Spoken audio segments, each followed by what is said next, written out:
Armeniya өлкөсүнөн чыккан айтылуу балбан 2012-жылы Лондон шаарында өткөн Олимпиадалык оюндардын күмүш медалынын ээси, ал эми 2014-жылы Өзбекстандын Борбору Ташкент шаарында болгон дүйнө чемпионатында алтын медалды жеңип алган. Ошондой эле Литва өлкөсүнүн баш калаасы Вильнюс шаарында өткөн Европанын биринчилигинде бардык атаандаштарынын далысын жер таптатып, Европа чемпионаты алган грек-рим күрөшүнүн чыныгы чебери 33 жаштагы Арсен Жулфалакян бүткүл дүйнөлүк бириккен күрөш уюмунун Азиялык федерациясынын машыктыруучу саякатчы долбоорунун алкагында Жалалабад шаарындагы Ратбек Санатбаев атындагы балдардын олимпиадалык резервтерди даярдоочу спорттук мектебинин тарбиялануучулары жана алардын машыктыруучулары менен күрөш килеминин үстүндө кенен кесири баарлашты.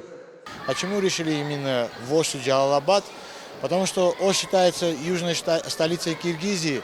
Джалалабад можно спокойно называть кузницей борьбы Киргизии. Эмне себептен Ош шаарын жана Жалалабадты тандап алдык? Ош түштүк аймагынын борбору, ал эми Жалалабад Кыргызстандын күрөш борбору экен. Бул залдан, бул шаардан дүйнөгө белгилүү балбандар Ратбек Санатбаев, Юрий Мельниченко чыккандыгына кубанып турам. Кезинде Юрий Мельниченко менен күрөшүп жүргөн жайым бар.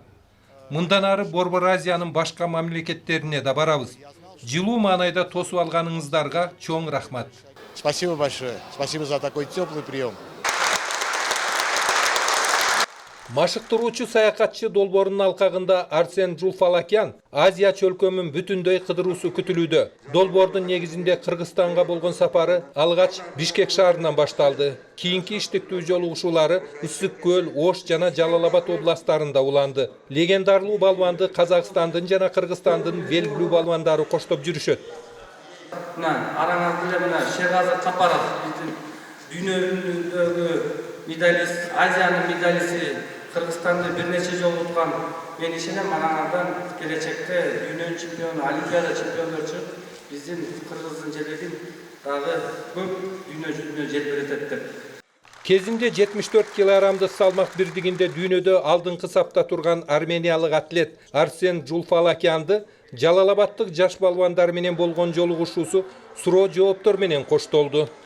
Какой у вас самый сложный прием, который вы знаете?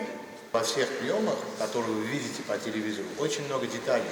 Алыс жакындан келген коноктор Жалалабад шаары грек-рим күрөшү боюнча борбор болуп калыптыр деген өздөрүнүн татыктуу баасын беришти. Анткени олимпиадалык оюндардын чемпиону, дүйнөлүк чемпионатты 2 рет багындырган Юрий Мельниченко, Азиянын 2 жолку чемпиону Ратбек Санатбаев, дүйнөнүн чемпиондору Калы Сулайманов, Эрбол Бакиров, өспүрүмдөр арасында олимпиадалык оюндарда күмүш жана коло медалдарды багындырышкан балбандар Элмирбек Садыров жана Шадыбек Сулаймановдор ушул шаардан чыккандыгына сыймыктануу менен карашты. Мындай ийгиликтердин башатында Жалалабад областтык күрөш федерациясынын президенти, Кыргыз Республикасынын жогорку кеңешинин депутаты Максат Эгембердиев жетектеген машыктыруучулардын жалпы жамааты турат.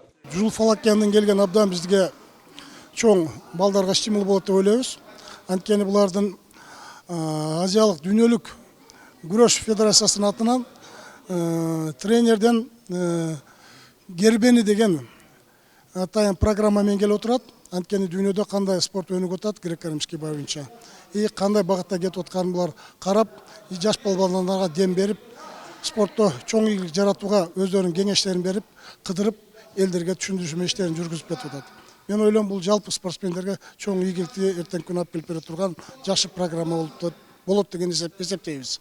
Даңазалуу балбан, дүйнөнүн жана Европанын чемпиону Арсен Жулфалакян башында турган машыктыруучу саякатчы долбоорунун тобу Жалалабад шаарындагы жана шаарга караштуу Тайгыраев айылындагы спорттук жайлар менен таанышкан соң, ушул эле күнү долбоордун алкагында Өзбек Республикасына сапар тартышты. Маматкадыр Маматалиев, Алтынбек Бекмолдо уулу, Жалалабад шаары.